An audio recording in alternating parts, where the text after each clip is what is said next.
Welcome back to the Pioneer Sideline. Host Aaron Cooney here on the set of the Courthouse Tavern Case of the Week. We're joined here by Matt Desmond, Kevin Calhoun, and Chris Hoffman. And we're going to talk a little NHL hockey here as the Penguins going into the playoffs here, taking on the Philadelphia Flyers on Wednesday. And guys, NHL.com, 4 of their 6 writers have the Penguins winning the Stanley Cup and winning it all. Heavily favored here going in, but what's their biggest flaw? What could really be the downfall of this team if they want to get through the playoffs? And I mean, every team has a flaw. What could hold the Penguins back? We'll start with Chris. You know, it depends. Power play. It is inconsistent at times. It's either been hit or miss this season. At times it can be really streaky. They'll go 5 games without really having a power play goal. Then they'll go 10 games with a power play goal.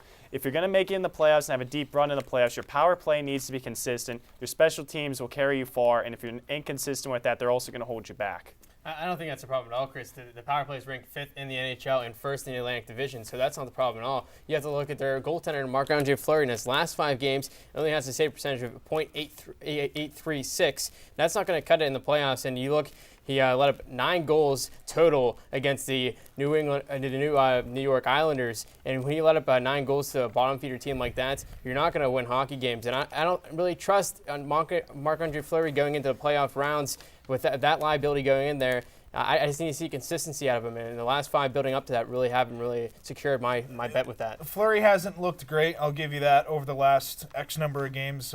You're right about 14 goals over a course of 5 games, but what you have to look at is the fact that it's the defense in front of him that's hurting him, Matt. It comes down to the fact that these defensemen, they're out of position, they're flat-footed, turnovers in the neutral zone. Since Sidney Crosby came back, and I'm not blaming it on Crosby, this is something that Aaron and I have talked about before. Since Crosby came back, the Penguins are giving up 3.3 goals per game, which is almost a goal higher than what they were giving up beforehand. The reason being the defensemen are getting too pushy. They're trying to get the puck up the ice too quickly. There's no set plays into the offensive zone. They're trying stretch passes. It's turning the puck over.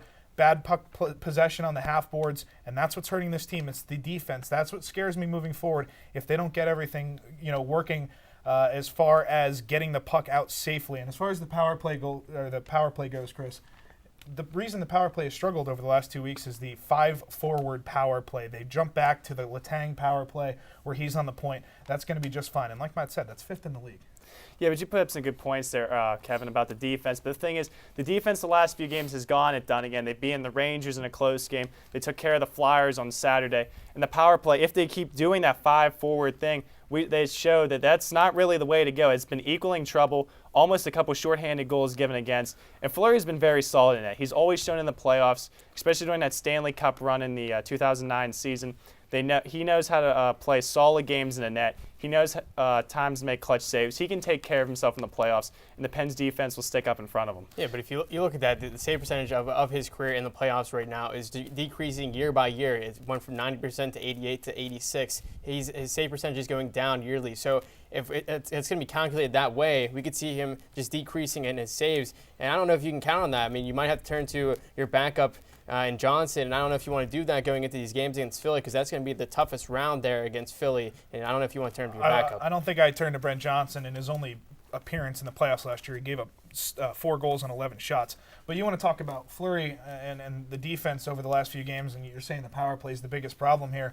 You talked about the defense. They only gave up 2 goals to the Flyers and 2 goals to the Rangers. The Flyers and the Rangers haven't been playing for anything for a week. That game on Saturday meant absolutely nothing moving into this first playoff series between the Penguins and the Flyers. And if you're going to talk about the power play being a liability throughout the course of the playoffs, just look at the fact that they're going up against the PK that's rated in the bottom half of the league.